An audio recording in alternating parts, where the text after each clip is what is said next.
Okay, so chapter 6, where do human rights begin? Remember, they're on their way. You know where they're going.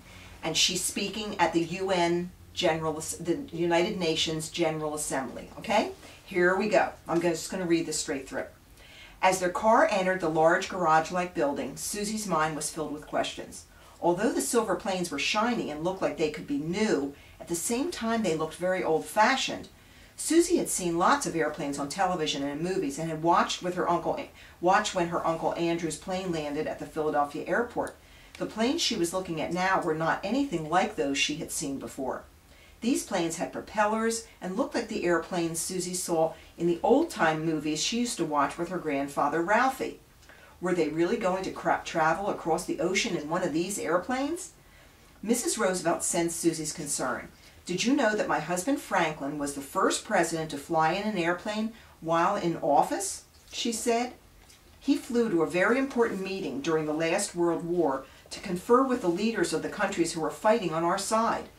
This plane on the right side of the hangar is the Boeing 314 Pan American Dixie Clipper that took him there.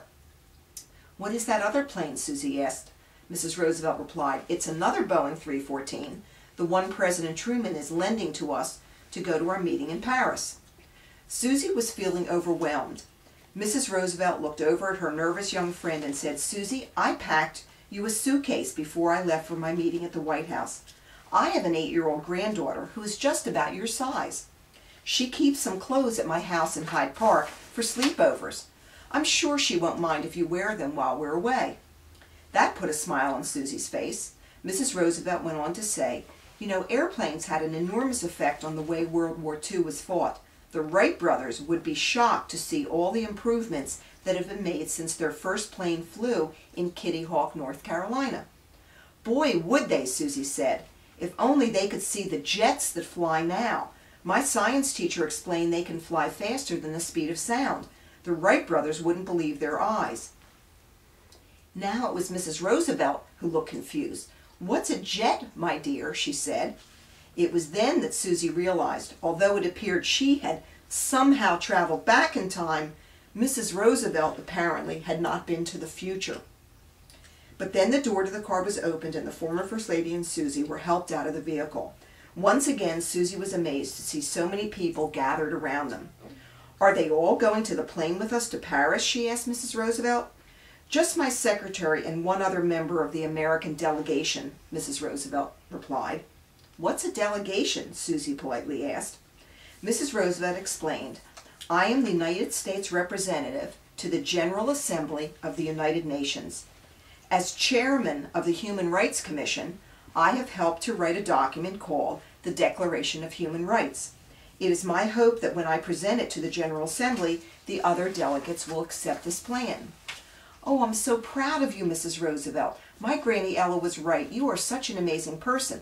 I'm so excited to be going with you to such an important event. This really will change history, won't it? And speaking of change, shouldn't your title be Chairwoman, Mrs. Roosevelt, instead of Chairman? Mrs. Roosevelt smiled and said, I knew you would give me a fresh perspective on the issues the Assembly will face. I also think these issues are similar to those you're facing in your neighborhood, Susie. What is happening in your town is exactly what we will be talking about in Paris. Mrs. Roosevelt went on to say, Susie, I believe that the future belongs to those who believe in their dreams. But believing in the equality of all people has been more than a dream for me. It has been my goal in life to see that all people are treated fairly and with dignity. People ask me, where do human rights begin? And I say to them, in small places, close to home, so close and so small that they cannot be seen on any maps of the world. Yet they are the world of the individual person, the neighborhood he lives in, the school or college he attends, the factory, the farm, or the office where he works. Such are the places where every man, woman, and child seeks equal justice, equal opportunity, equal dignity without discrimination. Susie, unless these rights have meaning there, they have little meaning anywhere else. Without concerted citizen action to uphold them close to home, we shall look in vain for progress in the larger world. Think about this and what your family's friend is going through. As you listen to the speeches tomorrow, perhaps you'll get some good ideas for your own town. With the new day comes new strength, so now we will have to rest up to be ready for the challenges of tomorrow. Where is the delegation meeting, Mrs. Roosevelt? Susie asked. We are meeting at Le Palais de Chaillot in Paris. Have you ever been to a palace, Susie? Susie could not believe her ears. She was going to a real palace. If only her Granny Ellie could be there too. Susie knew this would be something her granny would love to see. She also knew she would have to pay very close attention so she could remember every detail to tell her grandmother when she returned home. A palace. She felt like a princess as they walked toward the shiny silver plane.